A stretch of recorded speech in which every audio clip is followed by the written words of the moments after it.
Ang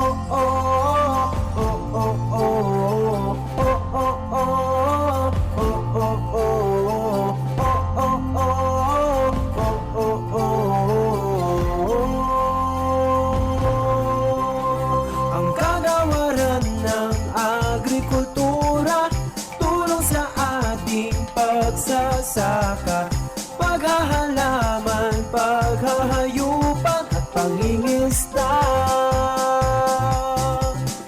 Gamit ang siyensya, teknolohiya at mga modernong makinarya, tulong sa ating magsasaka, ang susi sa kaunlaran. Agrikultura, tayo'y magkaisa, tayo na mangisda at magsaka, kaalaman ang kanayunan, tungo sa kaunlaran. Ito ang programang Talakayang Pangsakahan ng Calabarzon. Maghahatid sa inyo ng mga impormasyon at inspirasyon tungkol sa pagsasaka at mga napapanahong programa at serbisyong handog ng kagawaran ng pagsasaka dito sa Calabarzon. Tayo na tumutok at makibahagi sa ating talakayang pangsakahan ng Calabarzon. Talakayang Pangsakahan ng Calabarzon. Hatid ng kagawaran ng pagsasaka sa rehiyon ng Calabarzon. Balita, Kwentuhan, palitan ng kaalaman. impormasyon at inspirasyon. Sama-sama nating tunghayan sa Talakayang Pangsakahan ng Calabarzon.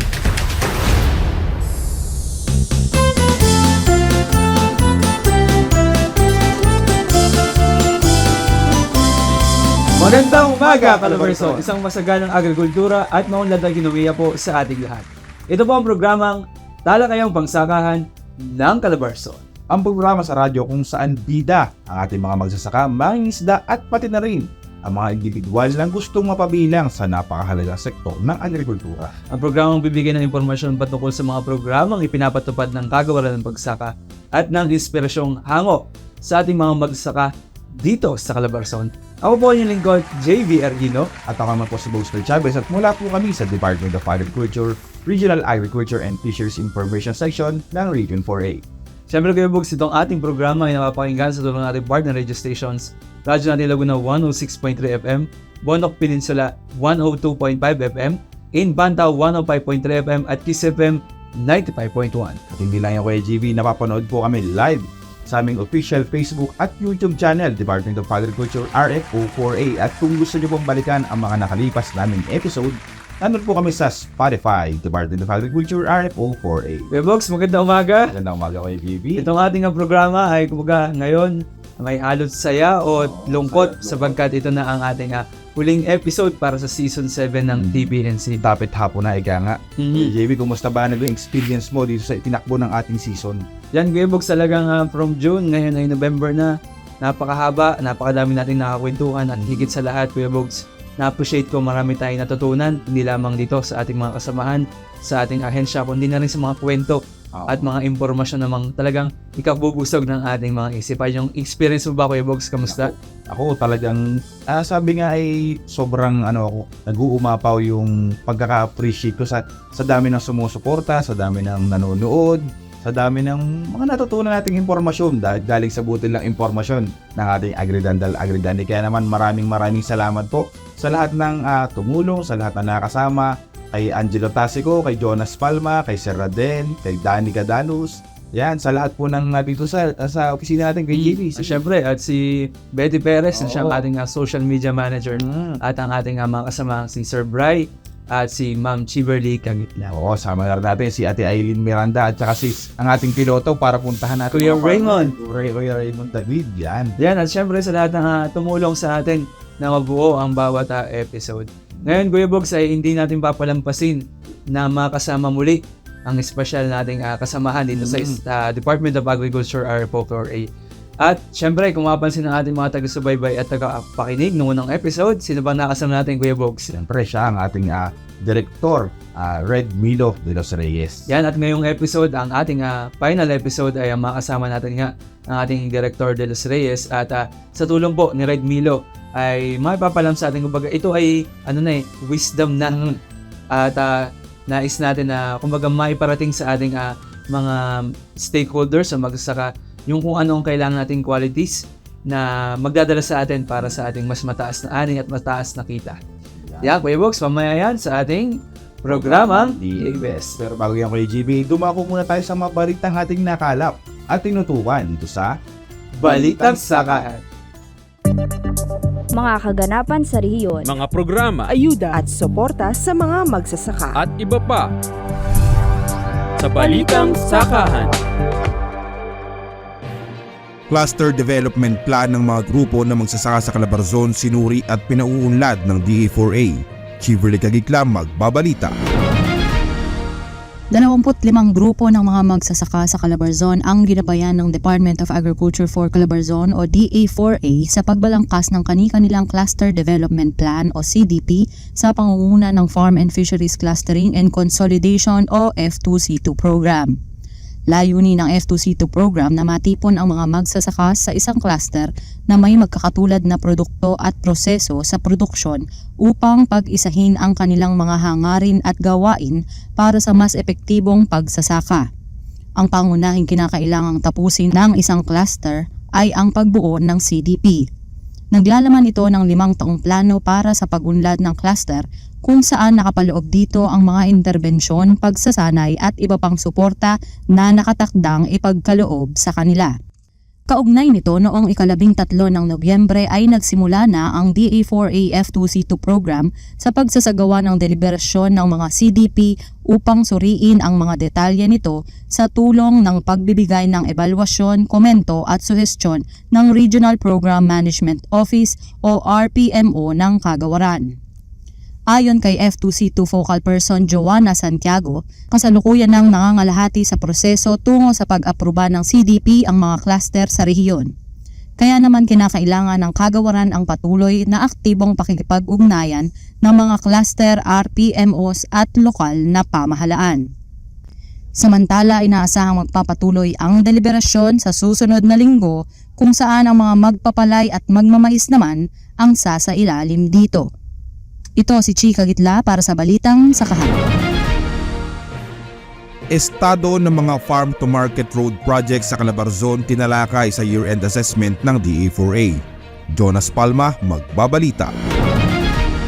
Sinagawa ng Department of Agriculture for Calabarzon, Regional Agricultural Engineering Division o RAED, ang year-end assessment on the status of implementation of Farm-to-Market Road Development Project o FMRDP noong 15 ng Nobyembre sa Argusino Hall, Lares Compound, Lipa City, Batangas.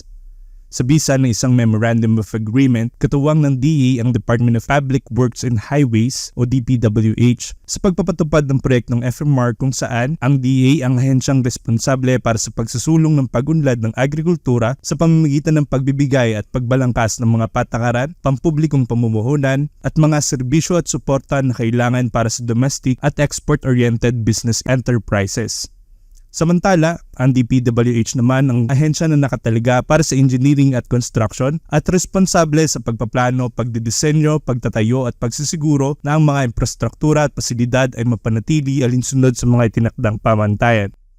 Ang aktibidad ay sinagawa upang alamin at pag-usapan ang accomplishment at estado ng mga proyektong FMR na ipiniresenta ng mga focal person ng DPWH District Engineering Offices sa 5 probinsya ng rehiyon.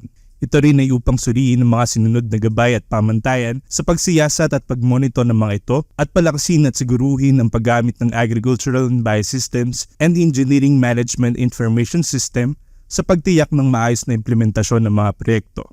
Ayon kay RAED Chief Engineer Romelo Reyes, nagpapasalamat siya at hinihiling ang patuloy na pakikiisa ng mga lumahok upang masiguro ang matagumpay na implementasyon ng proyekto at makabalangkas ng mga hakbang na makatutulong pa para sa pagsasaayos pa nito.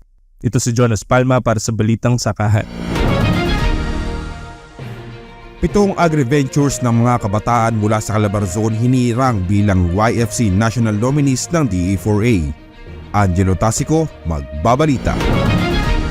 Hinirang ng Department of Agriculture for Calabarzon o DA4A Agribusiness and Marketing Assistance Division ang 7 agricultural ventures ng rehiyon bilang national nominees para sa Young Farmers Challenge o YFC Startup Component Open Category. Kabilang sa mga ito ay ang Filipiniana Agricolor Leaf Fiber ni Ginoong Jason Fontanosa at Isaiah Noel Macarilay, JG Shoeline Enterprise ni Ginoong Gerald Georgina at Ginoong Darwin Alejandrino, Ayos Prime Enterprise Food Processing ni Ginoong Kim Carlo Ayo, Flavored Malunggay Nisa ni Ginoong Jan Jescriel Villarreal at Maureen Saliendra, Crab Lab PH ni Binibining Maria Crizanda Rosga at Ginoong Jean Aaron Anievas, Potion Mill, Brewing, Health Crafting, Wellness ni Ginoong Gamielo Pereira at Free Range Heritage Chicken at Production in Sariaya, Quezon ni Ginoong J-Lord De Leon. Ang YFC ay programa ng DA na bukas sa mga kabataang nasa edad 18 hanggang 30 taong gulang na humihikayat sa kanila na bumuo at magumpisa ng negosyong may kinalaman sa agrikultura o pangisdaan. Nagbigay ito ng kapital sa implementasyon ng kani-kanilang negosyo at nagpapaigting ng kakayahan ng mga kabataan sa pagpapaunlad ng sektor ng agrikultura. Ang mga nasabing kabataan ay sumabak at napagtagumpayan ang provincial at regional levels ng kompetisyon kung saan sila ay nabigyan ng 80,000 at 150,000 na premyo o financial grant. Bilang mga nahirang na YFC national nominees, sila ay kabilang sa kabuuang 112 kalahok at kasalukuyang sumasalang sa business pitching kung saan hihirangin naman ang 35 enterprise na magiging kabilang naman sa mga mapipili bilang national finalists na inaasahang i-anunsyo sa ika-21 ng Nobyembre. Nakatakda namang isagawa ang Phase 2 business pitching ng national level category ngayong ika-29 hanggang ika-30 ng Nobyembre kung saan itatanghal ang 12 YFC national awardees na gagawaran ng titulong Outstanding Youth Agri-Business Models at makakatanggap ng 300,000 piso. Ito si Angelo Tasico para sa Balitang Sakahan. At yan ang mga balitang ating nakalap at tinutukan dito sa Balita Saka. Huwag po kayong aalis at mating nakatutok dito sa Talakayang Pangsakahan ng Calabarzon. Let's be responsible. Makiisa. Let's all be responsible. Paano? Simple lang. Sundin lang ang abakada nito. A. Adlay, mais, saba at iba pa ay ihalo sa kanin. Mas masarap na, masustansya pa. Ba. Brown rice ay kainin. Mas mabuti para sa bayan. Mas mabuti para sa iyong kalusugan. Ka. Kanin ay huwag sayangin. Bawat butil ay pahalagahan. Makakatipid ka na. Makakatulong ka pa sa bayan. Da. Dapat bigas ng Pilipinas ang bilhin. Makakatulong ka na sa magsasaka. Bigas mo ay mas ligtas pa. Kaya naman, let's be responsible. November is Rice Awareness Month. Ang paalalang ito ay hatid sa inyo ng Department of Agriculture at ng himpilang ito. Fake news na papayat kapag di kumain ng kanin. Kung diet in a healthy way, subukan ang brown rice. Ang brown rice ay mayaman sa fiber kaya recommended sa mga nagda-diet. Ito rin ay proteksyon laban sa sakit sa puso, cancer at diabetes dahil ito ay mayaman sa protina, vitamins, minerals at antioxidants. Be responsibly healthy. November is Rice Awareness Month. Para sa karagdagang impormasyon, i-like o i-follow ang Be Responsible Facebook page. Ang paalalang ito ay hatid sa inyo ng Department of Agriculture at ng himpilang ito. Panayang add to cart mo dyan sa food delivery. Huwag takaw mata. Bukod sa sayang ang pera, sayang baka maitapon mo lang dahil busog ka na pala. Mag-order o kumuha lang ng kayang ubusin, maging merienda, ulam o kanin man yan. Be responsibly healthy. November is Rice Awareness Month. Para sa karagdagang impormasyon, i-like o i-follow ang Be Responsible Facebook page. Ang paalalang ito ay hatid sa inyo ng Department of Agriculture at ng himpilang ito. Huwag palampasin ang mga benepisyong pwede mong matanggap sa kagawaran ng pagsasaka sa pamamagitan ng RSBSA. Ano ba ang RSBSA? Ang Registry System for Basic Sectors in Agriculture o RSBSA ay ang opisyal na talaan ng gobyerno sa pagkakakilanlan ng mga magsasaka at mangingisdang Pilipino kasama ang impormasyon ng kanilang lupang sinasaka o palaisdaan. Ito rin ang basihan ng gobyerno sa pagkakaloob ng iba't ibang intervensyon subensyon, ayuda, benepisyo at tulong sa pagsasaka, paghahayupan at pangingisda. Wow! Ganun pala kahalaga ang RSBSA. Malaking tulong to sa ating mga nasa larangan ng agrikultura. Makapagpalista na nga. Ang impormasyong ito ay hatid sa inyo ng Department of Agriculture Region 4 Calabarzon Rice Program. Talakayang pangsakahan ng Calabarzon. Hatid ng kagawaran ng pagsasaka sa rehiyon ng Calabarzon. Balita, Kwentuhan, palitan ng kaalaman. impormasyon at inspirasyon. Sama-sama nating tunghayan sa talakayang pangsakahan ng Calabarzon. Impormasyon tungkol sa mga napapanahon at kapaki-pakinabang na interbensyon at suporta para sa mga magsasaka at mangingisda. Ating talakayin at tutukan. Ating talakayin at tunghayan sa Programang DA-BES. Ito po ang programang DA-BES ng Talakayang Pangsakahan ng Calabarzon. Kuya Bogs, magandang umaga. Magandang umaga, Kuya JV. Yan, Kuya Bogs, talaga namang ang bilis ng panahon at talagang nandito na tayo sa ating final episode. At kung mapapansin ng ating mga taga-subaybay at tagapakinig, yung una nating bisita, Kuya Bogs, o nakahuntahan ay ang ating Regional Executive Director, Kuya Bogs. Ngayon ay ang ating red pa rin ang ating makahuntahan para sa ating final episode ng Talakayang Pangsakahan ng Calabarzon. Kuya Bogs? Oo, Kuya JV, masaya na malungkot at halo-halong emosyon dito sa ating last episode, pero napakapalad natin at sinamahan tayo ng ating Regional Executive Director. Walang iba kundi si Sir Milo. Sir Milo, magandang umaga po. Bati po kayo sa ating tagapakinig at manonood. Sa inyong dalawa, good morning. At sa ating pong mga nanonood at tagapakinig ng TPNC na programa po ng Calabarzon upang ipaalam natin ang mga kaganapan, mga bagong teknolohiya dito po sa nangyayari tungkol po sa agrikultura. Yan sir, magandang umaga at kamusta po kayo? Kamusta po ang inyong araw-araw na gawain po? Sa awa naman ng Diyos ay nagagampanan natin yung ating mga dapat gampanan. Medyo marami, pero naandyan naman yung ating mga kasamahan na tumutulong. Nandiyan yung ating dalawang RTD for Research, si Fidel Libao, RTD for Operation, si RTD Mark, at ang ating mga division chief na tumutulong sa atin. So lahat sila ay kasama natin sa pagsulba ng mga problema, pagtugon sa mga issues and concern, mga kailangan gampanan dito sa loob ng Calabarzon. Alam naman natin, Kuya JB, na talagang part ng trabaho natin ay yung mga ganyan. Pero on a personal note, sir, kumusta po ba ang isang Sir Milo? So far very challenging, I think if I will rate myself siguro 9, no? O kasi may mga bagay pa rin na gusto kong baguhin. Kaya lang yung iba more on personal note na. Although officially marami talaga tayong mga challenges. So hindi naman tayo nahihirapan kasi 40 years na rin tayo sa government service. At alam na rin natin kung paano solvehin yung mga problema. At natutuwa tayo dahil nakatagal tayo na mahigit na 1 taon bilang director dito sa Calabarzon. May anniversary is I think September 15. So more than 1 year na tayo sa Calabarzon. Kaya sa tulong ninyo, sa tulong ng ating mga kasamahan, hindi naman tayo nahirapan na gampanan yung mga suliranin, mga issues, concerns, at mga directives ng ating kalihim, ng ating dating kalihim na Pangulo, President Bongbong Marcos, at ang ating bagong kalihim ngayon si Francisco Kiko Chu Laurel, na bagong kalihim natin. Kaya pinapaalam din po natin sa ating mga nanonood at nakikinig. May bago na po tayong kalihim, si Secretary Francisco Kiko Chu Laurel. Siya po ay bagong talaga ni Pangulong Marcos na bilang kalihim po ng kagawaran ng sakahan. Sa isang taon nyo, sir, dito mahigit na. Paano nyo po ba, sir, ilalarawan o paano nyo i-describe ang sektor na agrikultura dito sa Calabarzon?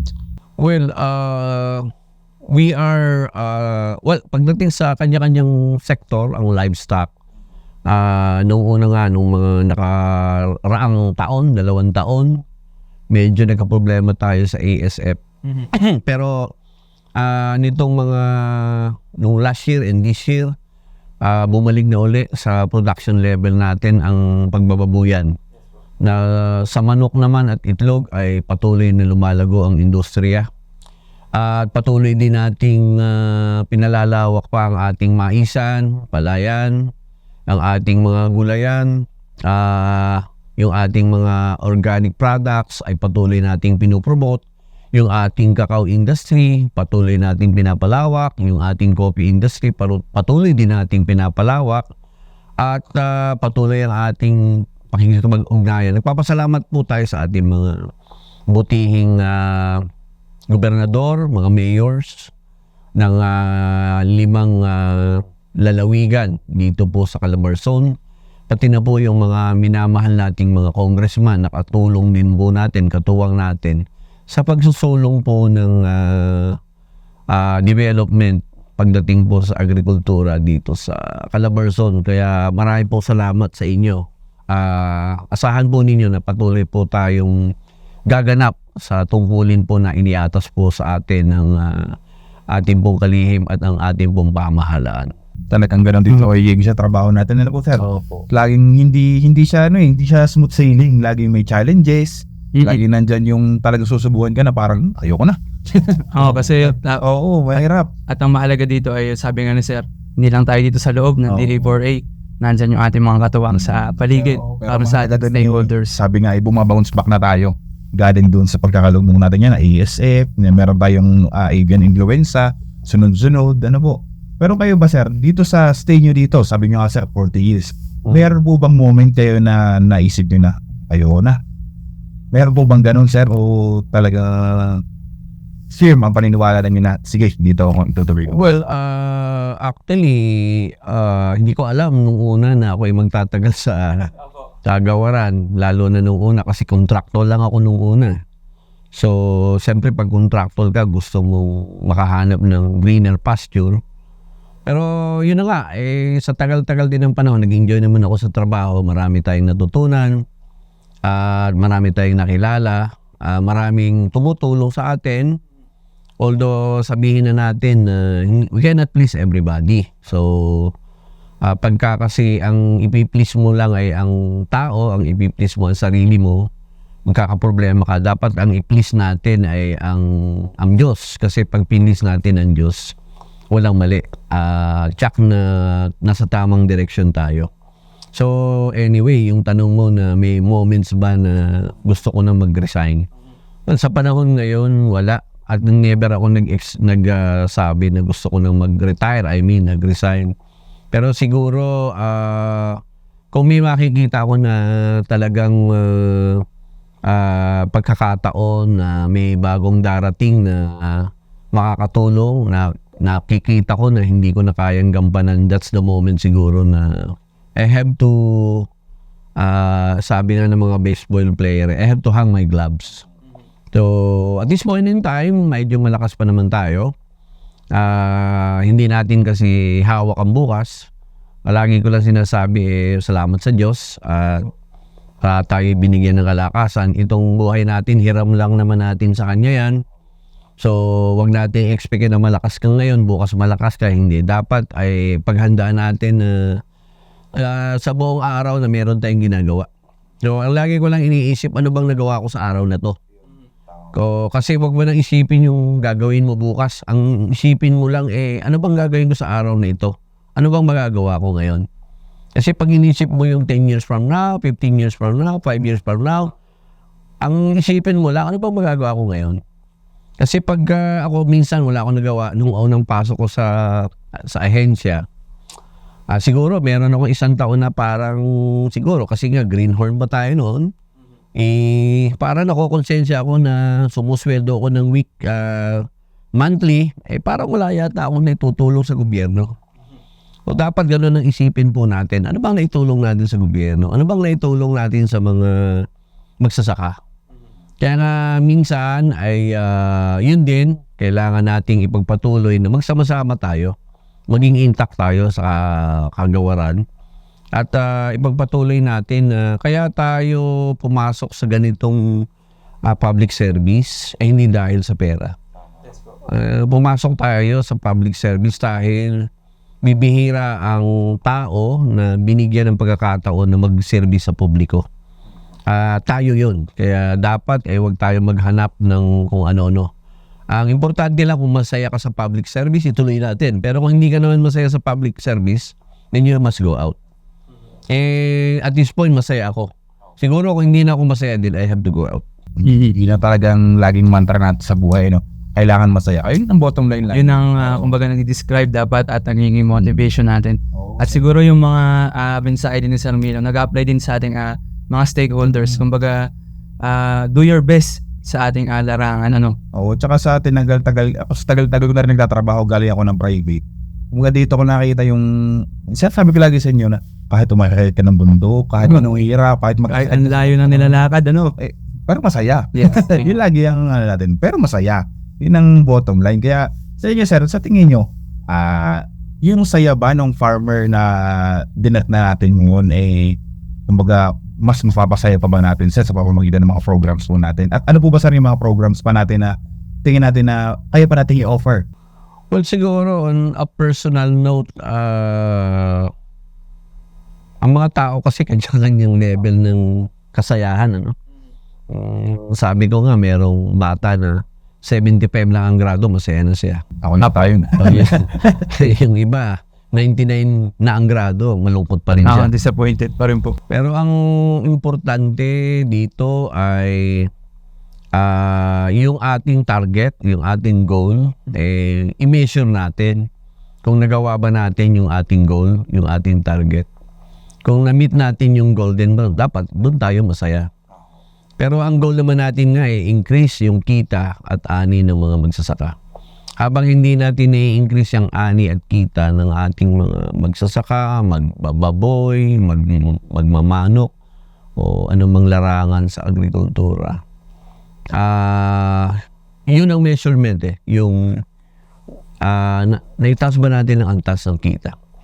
Kung hindi natin naitataas ang kita, medyo malulungkot tayo. Hindi tayo dapat magsaya. Dapat malungkot tayo kasi wala tayong nagawa. And on a personal note din, hindi naman natin kayang gawin dito sa DA lang. Kaya sabi ko nga, this is a holistic effort of the government. Kailangan ng DA, kailangan ng DNR, kailangan ng DAR, kailangan ng DOH, kailangan ng DepEd. Kasi ang problema ng magsasaka ay hindi lang tungkol sa pagsasaka. May problema rin yan sa kalusugan. May problema yan sa tubig. May problema sa peace and order. May problema sa road, sa bridges. May problema sa electricity.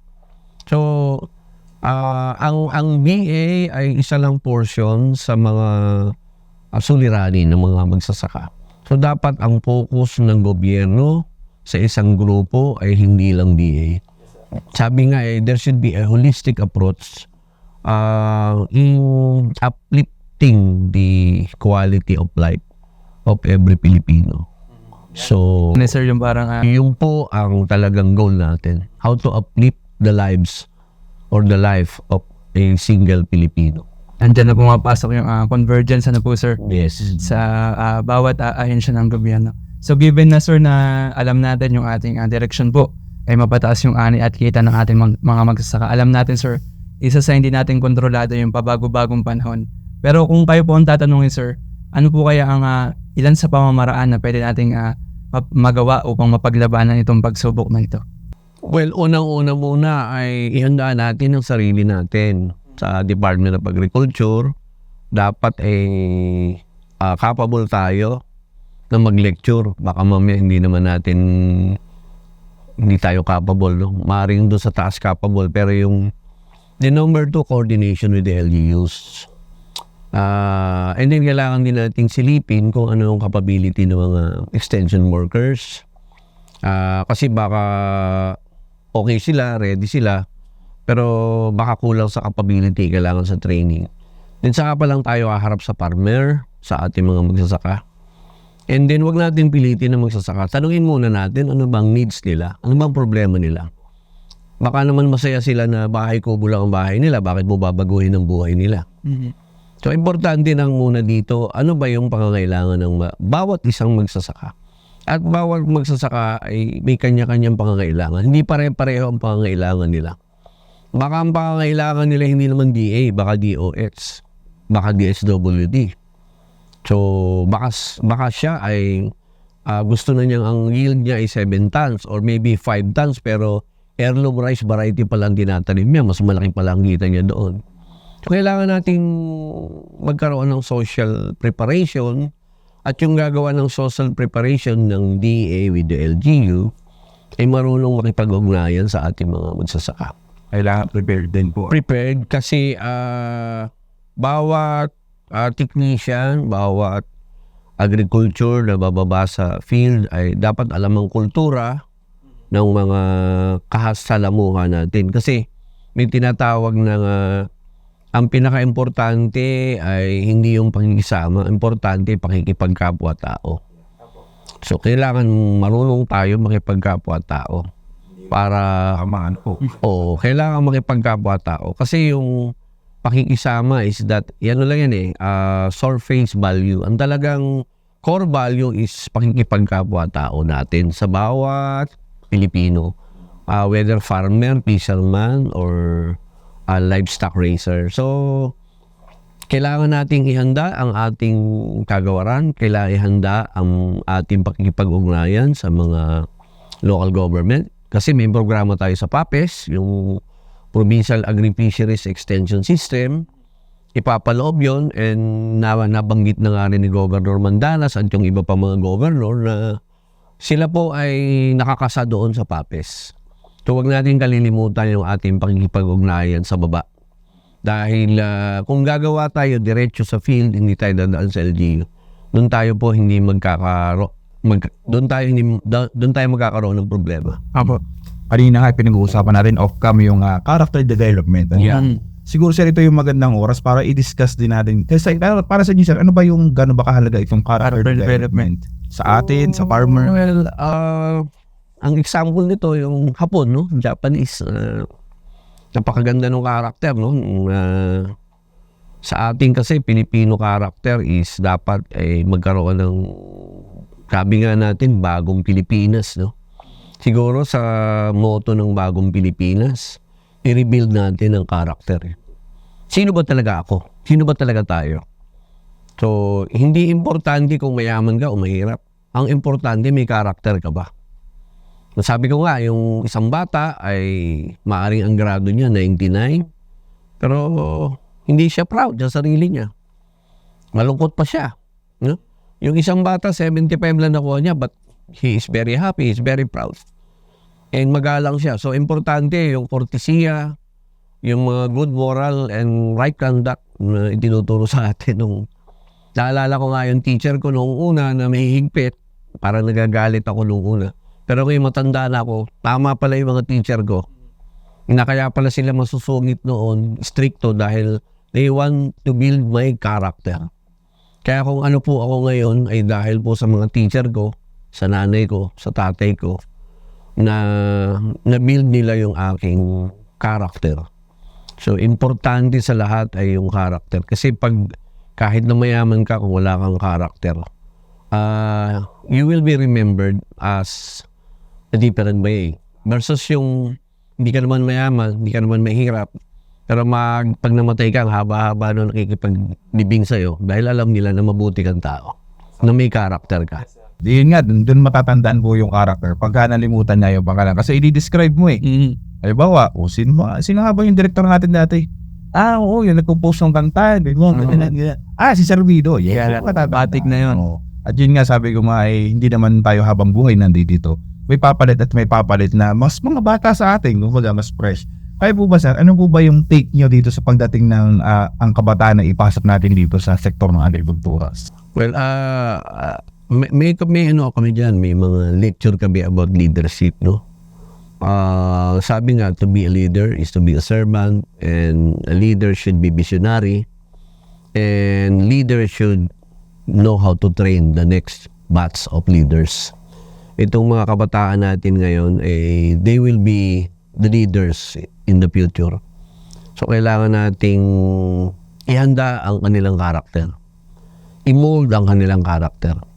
maaring maibibigay natin sa kanila ang iba't ibang teknolohiya, pero pag hindi natin na-mold ang characters ng next batch of Filipino farmers, our agriculture will never be developed, our agriculture sector will never progress unless the next batch of farmers are equipped with technologies, equipped with knowledge, and most importantly, their character is molded in a Filipino character. Kasi madali naman madaling ituro yan pero kung paano mo gagawin yan, yung damdamin mo kung paano mo gagawin yan, kita yan pag pinalabas mo. Halimbawa, kami na lang po sa namin, pag gumagawa kami ng mga AVP, pag talagang yung farmer na na-interview namin walang damdahan, pinalabas po yan, wala talagang sige, reflect po talaga. Pero pag yung farmer talagang kita namin na kahit po sa post-interview maluha-luha, pag pinalabas po namin yan, kahit pa ang pangit ng gulay, ang pangit ng sound, pag pinalabas po yan, parang talagang mararamdaman nyo. Kaya yun yung sinasabi natin na character tsaka emotion na sabi nga na sir, pag itinuro mo sa susunod generation, kailangan may pakiramdam. Kasi nauuso na po kayo yung mga AI, yung artificial intelligence po na pwede mo nang pagsalita. Halimbawa, picture nyo lang po, nagsasalita kayo. Pwede po namin gawin yan, kaso blanco yung emosyon. Kaya mahalaga talaga yung may character. Yun ang sinasabi na character. That's the difference of the AI and human being. Importante talaga na actually, yung ating mga ginagawa sa field, may mga namit ako dito kasi naging ano pa rin naman ako, PRDP director ako ng 4A4B and Region 5. Doon sa Masbate, may mga ini-interview doon ng mga babae. Makita mo yung karakter nila na hindi sila nagko-complain. Nagpapasalamat lang sila. Naiiyak sila habang nagpapasalamat na, sir, yung lolo ko namatay na, yung aming dinadaanan ay lubak-lubak, mamamatay na lang kami sa pagdadala sa ospital dahil lubak-lubak. Ngayon nagpapasalamat kami sa DA, nagpapasalamat kami sa PRDP dahil sa loob po ng 50 years, napakaganda po ng aming kalye ngayon. Lumuluha rin ako dahil nakita ko yung character ng mga tao na they are very appreciative na meron kasi hindi naman lahat, may mga tao kasi na binigyan mo ng lahat, kulang pa rin. Satisfaction, po? Para binigyan mo na ng kape, wala nang tinapay. Naghahanap ako ng kadugtungan. Pero sila, they are very happy. Kaya dapat siguro, yun na nga, sa akin, yun ang dapat ang kasama natin sa Agricultural Training Institute. Not only ATI, but the whole educational system. It's really towards developing the character of our young generation. Tama sir, tama si Red Mino kasi kung okay yung character natin kahit sa ampang industry yan, reflect para sa pag-unlad ng bawat isa. So yun sir, mababa natin. Mayroon pa po tayong siguro hopefully sir, makakapili ba namin yun in the next year pa po. At then, ba tayong sir, mga nakalatag mong plano para sa mga susunod na taon? Ang ganun pa rin naman ang ating target milestone, no? Mahaba na rin yung milestone natin. But yung susunod nating mga goal niyan ay talagang number 1, ma-organize talaga natin yung mga magsasaka. Pero bago natin ma-organize talaga yung magsasaka, maituro natin talaga kung anong kabutihan ng pagiging organized. And may mga example naman tayo dyan. Example yung Soro-Soro Ibaba. Napakaganda ng kanilang pagsasamahan ng kooperatiba ng SIDSI. Marami pa rin mga kooperatiba sa atin, yung mga luntian, yung Yakap at Halik, na talagang kasi doon ang direction natin kasi maliliit yung ating land holding. Kailangan natin magsama-sama para magkaroon ng bargaining power ang mga magsasaka. Kasi kung magwawatak-watak ang mga magsasaka, hindi magkakaroon ng bargaining power. Parang walis yan Kung isang tingting ka lang, hindi mo mawawalis yung dumi. Pero pag yung isang tingting ay naging 100 tingting, madali mong mawalis yung dumi. May nakas po. So ang talagang importante na tingin ko na dapat ay malaman at matutunan ng ating mga magsasaka ay paano sila magsasama-sama ng matagalan. Paano sila magsasama-sama na may isang direksyon silang tinatahak. At para ang tulong natin ng gobyerno, tayo naman ginagamit lang din ng gobyerno dahil hindi naman pera natin, ito'y pera din ng gobyerno para madali ang ayuda na maibigay sa kanila. Para din halimbawa, yung traktor ang ibinigay natin sa kanila, magamit ng lahat, hindi lang isang nakikinabang. Karakter pa rin. Kailangan para sa lahat. So ang gusto natin, ang progress ay hindi exclusive. Progress should be inclusive. Lahat ay kasama. Yun ang gusto nating tahakin pang direksyon. Paramihin ang mga miyembro ng isang kooperatiba. Hindi paramihin ang kooperatiba, kundi paramihin ang mga tao sumama sa isang kooperatiba. Kasi pag pinarami mo ang kooperatiba, mawawala na economies of scale. Dapat ay sa Korea, nung nagpunta ako, isang kooperatiba lang, kalahati ng South Korea, 10 million ng members nila. Hindi paramihan ng kooperatiba, palakasan ng kooperatiba. Siguro sir, sa mga puntong ito or sa baka sir may gusto kayong batiin yan. Siya may mga final message. Mga Red Hood, si Missy, sa inyong mga hanar yan. Sa mga nanonood po sa ating programa sa Hagawaran, ito po ay programa natin. Hindi po programa namin. Programa po natin ito. At kung meron pa po kayong gustong i-suggest, suggestion, nandito lang po kami. Nagpapasalamat po kami sa inyong pagtugaygay at sa inyong walang sawang panunood. Sana po may napulot kayo kahit konti sa amin. Patuloy po kami na makikipag-ugnayan sa inyo sa tulong po ng dalawang gwapo na kasama natin na mababait po at may karakter. Tayo po ay sa tulong ng Diyos ay nagpapasalamat sa pagkakataong ito na maihayag po namin ang aming mga gustong sabihin. At sana po nga ay balang araw ay makamit natin ang tunay na progreso, kaunlaran na hindi lang isa o ilang farmer kundi lahat po na magsasaka. Maraming salamat po sa inyo lahat. Maraming salamat po din dyan. Salamat sir. Talaga naman kahit na medyo talagang hectic ang schedule dito. Lagi hectic na, busy pa ano. Ang ating season, ang last episode ay talaga napaka-special. Sapagkat kasama nga natin ang pinaka-head natin dito sa DA. At hindi pa rin dito natatapos ang ating untahan. Marami pang mapupulot na kaalaman at impormasyon sa pagbabalik ng Talakayang Pangsakahan ng Calabarzon. Tiwala ako sa kapwa Pinoy kaya naman bigas ng Pinas ang binibili ko. Bukod sa masarap ang bigas Pinoy, feeling safe pa ako dahil alam kong Pinoy ang nagtanim. Ayon sa pag-aaral, ang mga magsasakang Pinoy ay isa sa mga pinakamababang maglagay ng pestisidyo sa palayan kumpara sa ibang bansa. Choose wisely, be responsibly healthy.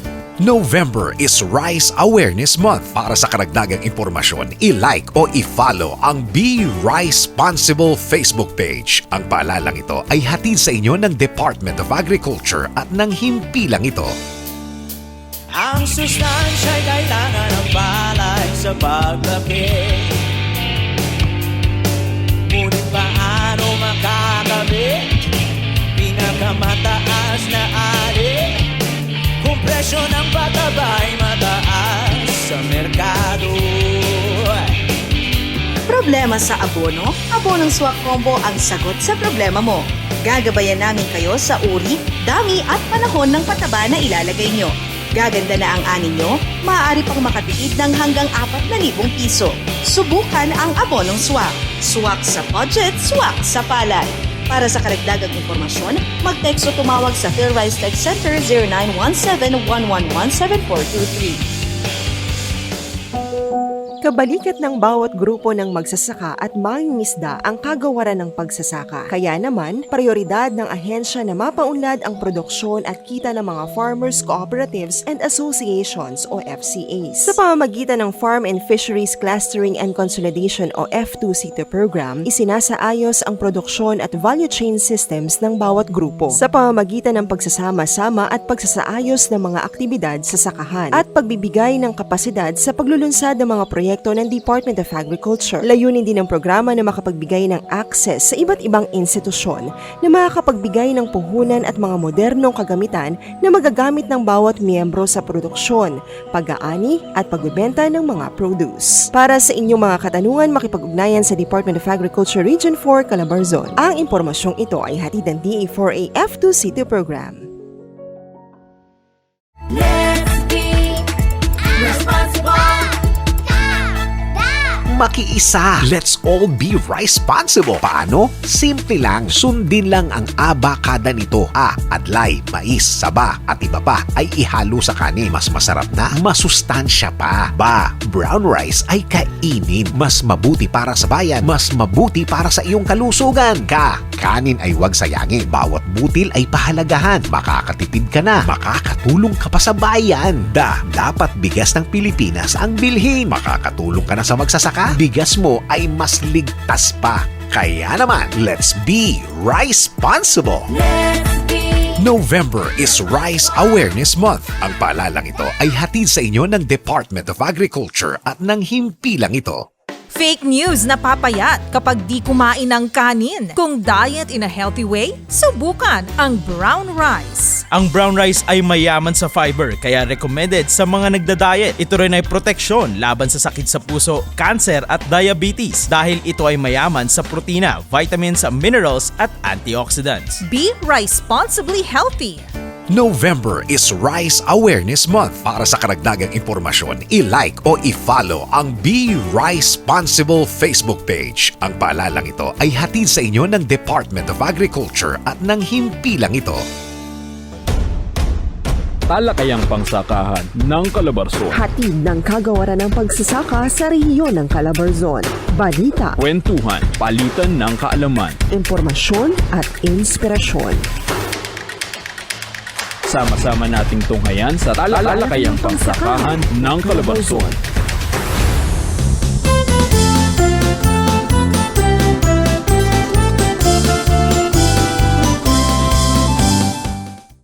Ani at iba pang produkto at serbisyo Mula sa mga magsasaka at mangingisda. Kitang-kita sa Agri-Tindahan.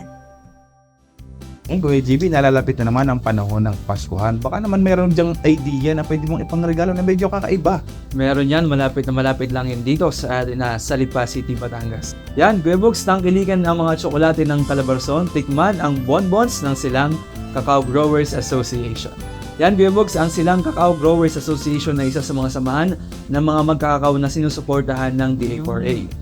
Sa katunayan nga ay sila ay nakatanggap na ng fermentation facility or cacao fermentation facility. Yan, at sa hangarin nga na tuloy-tuloy ang kanilang pag-unlad, sila ay kasalukuyan naroon na rin sa cluster at nagpag-ugnayan na sa F2C2 para sa kanilang development plan. Para sa mga gustong bumili o gusto mag-avail at magpa-reserve kasi baka magkakaubusan pag ng peak season, ito ang kanilang contact number 0999-466-1782. Ulitin ko lang po, 0999-466-1782 at ang presyo ng kanilang tsokolate ay nag-uumpisa lamang sa halagang 220 pesos. Yan, parang di nasasakit ang ulo natin sa pag-isip ng regalo ngayong darating na Pasko.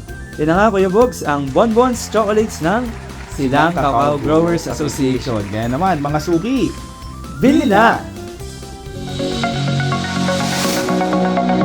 Napapaisip ka rin ba kung ano ang organic agriculture? Ano nga ba ang pagkakaiba nito sa di-organikong pamamaraan ng pag-aagrikultura? Alam mo ba na ang organic agriculture ay isang alternatibong paraan upang mabawasan ang negatibong epekto ng paggamit ng pataba at pesticide na makaaapekto sa kalusugang pantao, likas na yaman at komersyo. Sa pamamaraang organiko, likas na pamamaraan ang kailangan at isa na dyan ang hindi paggamit ng sintetikong kemikal sa produksyon. Tandaan na sa pagiging magsasaka ay maaari pa ring mapaunlad ang likas na yaman habang yumayabong ang kabuhayan. Kaya halika na at makiisa sa pamamaraang organiko. Hindi ka lang kumikita, nakakatulong ka pa sa kalikasan. Ang impormasyong ito ay hatid sa inyo ng Department of Agriculture Region 4 Calabarzon Organic Agriculture Program. Uy pre, ang dami mo ng alaga ngayon at ang gaganda pa. Parang kailan lang sabay-sabay tayong namili ng mga baboy doon sa poblasyon. Gusto mo bang malaman ang sikreto ko? Madali lang yan pre. Natutunan ko kasi sa Department of Agriculture Region 4A yung tungkol sa artificial insemination o yung dilikas na pagpapalahi. Oh, ano yun pare? Share mo naman sa akin oh. Ito yung pagpapalahi na hindi na nangangailangan ng physical contact. Sa halip, inililipat ang similya ng barako gamit ang catheter sa dumalagang hayop o naglalanding inahin tulad ng baboy, kalabaw, baka at iba pang kauri ng mga ito. Aba, pwede pala yon. Ano naman ang kalalabasan ng alaga niyan? Artificial din? Base sa obserbasyon ko at ayon na rin sa mga eksperto ay walang pagkakaiba ang resulta o offspring na dumadaan sa AI kung ikukumpara ito sa natural na paraan ng pagpapalahi. Ligtas na mas makakatipid ka pa sa gastusin dahil konting barako na lang ang kailangan. Salamat sa tips mo pre. Sige, uuwi na ako at magpaparami pa kami ng lahi ni Mrs. Este ng mga alaga pala namin. Ang impormasyong ito ay hatid sa inyo ng Department of Agriculture Region 4 Calabarzon Livestock Program. Talakayang pangsakahan ng Calabarzon. Hatid ng kagawaran ng pagsasaka sa rehiyon ng Calabarzon. Balita, Kwentuhan, palitan ng kaalaman. impormasyon at inspirasyon. Sama-sama nating tunghayan sa talakayang pangsakahan ng Calabarzon. Mga kwento ng pag-asa at tagumpay. Siguradong kapupulutan ng aral at ng inspirasyon. Ating tunghayan sa Agri-Story. Buhat ng isang regalo sa araw ng kasal. Nagsimulang mag-alaga ng kalabaw ang isang leader at livestock farmer na si Ginang Marciana. Ang naturang kalabaw ay naparami nila sa pamamagitan ng likas na pamamaraan. Kaya naman, sina Ginang Marciana kasama ang iba pang magsasaka ay kinakailangan pang dumayo sa iba't ibang lugar para rito. Dito po sa aming buhay, kami po ay litihin mo kami magsasaka. Sa pool na pagkakasal namin, kami binigyan ng aking bihana ng isang kalabaw. At ayun po ay napadami namin sa pagpapabulog, di pa nga uso na ng sumpit. Sumpit, kaya po napakaganda ng dating sa amin. Dahil ito pong aking si Lester, kakaroon daw ng AI training sa Las Baños. Napakaswerte naman at pinalad na mga kasama. Ay napakalaki yung bagay. Bukod sa roon, maganda ang lahi ng AI. Mataas ang kalidad ng aming hayop. Siyang talagang hanapin na yung mga sumpit. Basta po nakita na yung naglalandi, ay agad-agad na yung sinusumpitan. Nang ganap ng isang AI technician ng anak ni Ginang Marciana na si Lester, sa tulong ng paaralan, kagawaran ng pagsasaka sa Calabarzon at lokal na pamahalaan, ay mas kumalat pa sa mga magsasaka sa bayan ang kahalagahan at kalidad ng pagsasagawa ng AI. Ang artificial insemination po, yun po yung similya na nanggagaling sa mga bulugan na matataas na kalidad or matataas na lahi na ini-inseminate sa baka, kalabaw sa mas madaling paraan. Gumagamit kami na AI gun, yung tinatawag na artificial insemination gun na siyang in-inseminate sa mga baka, kalabaw pagka siya ay in-heat. Ang advantage po, kung halimbawa po isa ka pong may-ari ng naglalanding hayop, hindi mo na kailangan pang dalhin sa malayo kung wala kang available na bulugan. Mas madali ang pagsaservice at mas maganda kalidad ng hayop ang may ipoproduce natin. Awa ng Diyos, nito po kami may AI. Hindi kami napakaganda ng aming kita. Pati naman po ang aming gatas ay madali kami makakasahod. Sabi ko ay mga 40%. Baka po ngayong nagkaroon kami ng AI, 85% ang aming kita po. Kami po ay successful. Talagang napakaganda ng AI. Kami po ay wala nito. Di kami po ay napagpatay-utay na ako ang aming bahay. Kami pong napag-ayos. Tapos at ang aming pong mga nakawa ng Diyos ay aming napapapasok. Malinaw pa sa alaala, hindi lamang ni Ginang Marciana, kundi ng iba pang miyembro ang lahat ng tumulong sa kanilang mapaunlad pa ang paghahayupan. Baon nila ang pasasalamat at panatang pagbubutihin pa ang kabuhayan. Laki pong biyaya itong binigay na ito sa amin. Ang HIA po ay talagang malayo po ang naaabot, marami pong natutulungan. At napakalaki pong bagay, napakalaki pong katulungan sa amin itong kanilang binigay nito sa amin. Lalo na po itong HIA na ito. Lagi po ito ang hanap ng mga tao dito sa amin.